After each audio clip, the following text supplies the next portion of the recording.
Doon sa mga nagtatanong sa inyo sa actual mga app, ganito yung itsura ng befriend. So parang ayan, connect with people nearby and make friends across any languages. Nasaan lupalop ka man. So ganyan siya. Okay? Allow location access. So allow natin para makapasok. Allow this time. Tayo ng email. Continue. Check email. Verify code. Verify. Create tayo ng password. Ayan. So create password. Anong pangalan ko? Siyempre, Marvin. Taga-Samba ako. Philippines ako eh. Okay. Choose language. English na lang since Englishero tayo. Joke. Ayan. So, yan. Pwede nyong i-edit yung profile ninyo. Lagay tayo ng profile. So, enter your age. Ayan. Sige na, okay lang. Don't want. Siyempre, male.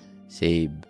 Ayan, no, nakita nyo yung map. So, ito yung actual, guys. So, kitang-kita natin. Kasi actual nga siya eh. Makikita mo, nasaan. Saan na yung mga hinahunting mo at gusto mo makipagkilala. O, yan.